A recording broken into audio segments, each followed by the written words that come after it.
Welcome back to November Bible Study. Today's book, I think I've saved for sort of like the last book that we'll probably go through in this series. We're going to move to some more electric forms or online forms of Bible study coming up here soon.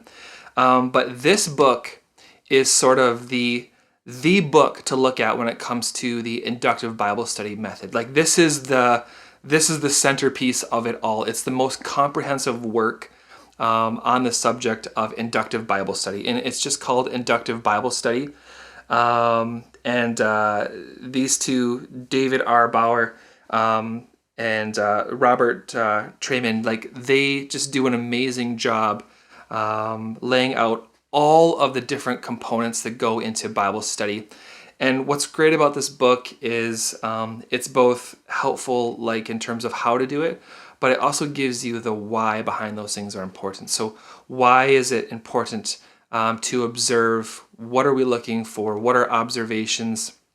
Why is it important for us to get our interpretation correct? And what does that actually mean? And they even go through a little bit of the historical context to the development of the inductive Bible study as well in each one of those areas. So I find this book the most comprehensive book out there when it comes to Bible study or the inductive Bible study method. So here's how this book would fit into the bigger picture of what I've been talking about in this month. I've given you some other resources earlier on in earlier videos that I suggest you take a look at.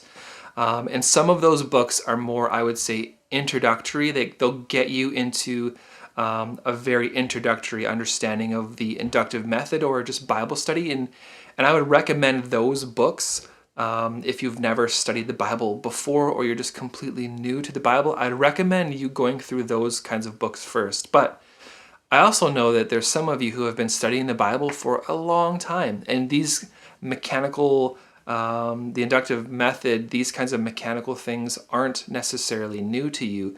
And so you're wanting to go a bit deeper into the art or the understanding of inductive Bible study, and that's where I'd say this resource comes in. So if you're new to Bible study or the inductive method, don't pick this up. Don't go for this. Go for some of the other books I talked about earlier. If you've been doing this for a while, pick this up. This is a resource that we do not have in our library at Emmanuel. This is not. This is something that you'd have to go search for online. Of course, you're always welcome to ask me for information about how to do that. But I would say you can pick this up at Amazon or even any other sort of online bookstore. It's a very common book to find, but at the same time, super, super helpful.